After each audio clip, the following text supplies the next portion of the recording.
الله يعلم ما نشكو من الألم وما نعانيه من ضيق ومن سقم، لكن لنا فيه ظن لا يخيبنا، حاشاه أن ترجع الأيدي بلا نعم.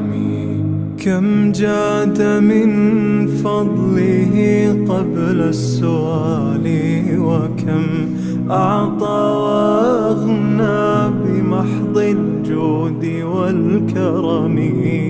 الله يعلم ما نشكو من الألم